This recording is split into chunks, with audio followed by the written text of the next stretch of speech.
Hi, this is Leonard Simchek. I'd like to share a story with you about acceptance. On Mother's Day weekend 5 years ago, I flew to Cleveland to spend time with my mother. She was 96 years old and her health had deteriorated so much so that she suffered from dementia and lived in a nursing home near my sister. I walk into her small room and find her sitting on a couch near a window. Now she's a tiny woman, only 4'9", and her feet don't even touch the floor. She wears a bright red sweatshirt with a big emblem of Campbell Soup. She worked there for 30 years. She doesn't recognize me, but she's happy for a visitor. So I hand her a box of chocolates with a bright red ribbon wrapped around it with a bow. She loved chocolates. And in her excitement, she fumbled with the ribbon, and I said, "Mom, just pull the bow and open the box." She looked at me and said, "Are you sure?" I had a chuckle, because of all the things to remember, she held on to one of her favorite phrases. And I flashed back to when I was an 8-year-old boy. My mother says, "Lenny, did you do your homework?" I had, so I say yes. "Are you sure?" I say yes again. "And did you complete the chores?" Now, it didn't matter what I said because my mother double-checked everything with, "Are you sure?" That was her way.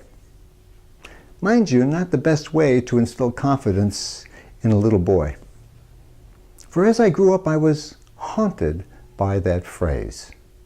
Now, whenever I made a decision or believed that what I did was good enough, I still asked, "Are you sure?" I tried to overcome my self-doubt by working harder, pushing myself to achieve.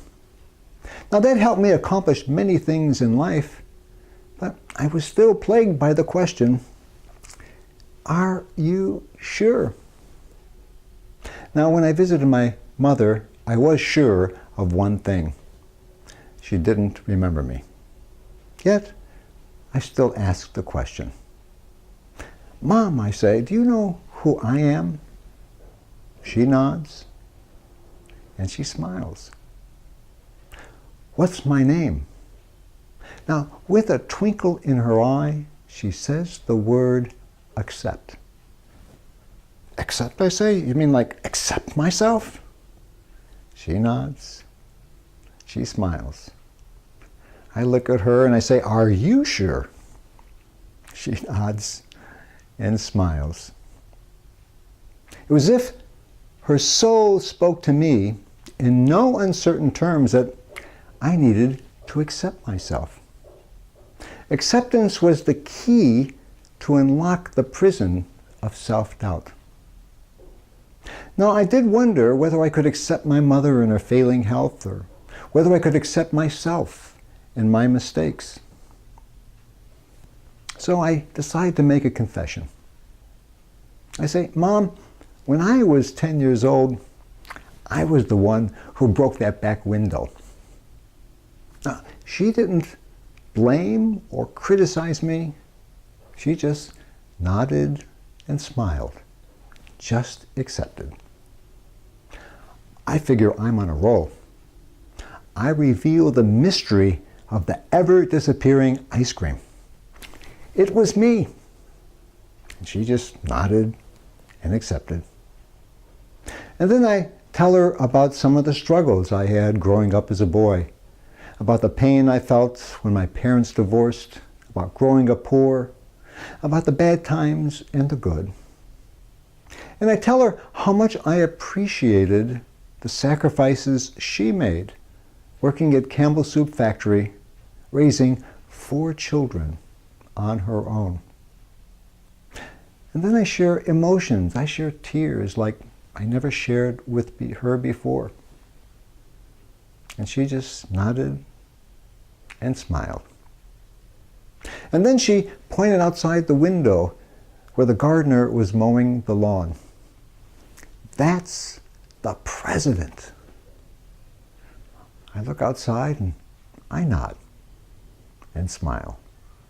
Hey, he could be president in a past life. But strangely, what happened was that my mother continued to talk about the president and I continued to talk about my childhood. And after a while, we were both sharing at the very same time. She was talking about the president, I was talking about my childhood. I'm sure if a nurse came in, she probably thought both of us were patients. But the most important thing that mattered was that we accepted each other just the way we were. No judgments, no criticism, no advice. We just accepted each other and our hearts touched in total acceptance. And when it was time to leave, I went to my mom and I hugged her. And I said, "Mom, I am sure that I love you." She reached out for my hand and squeezed it. I knew she felt the same. My mother left me with an eternal message of love. Accept yourself. So I leave you with one word. Accept. Can you accept yourself? Are you sure? Can you accept yourself just the way you are? I hope you can say yes, because acceptance is the key to unlock any prison in our mind. This is Leonard Simchek and the Roadmap Home.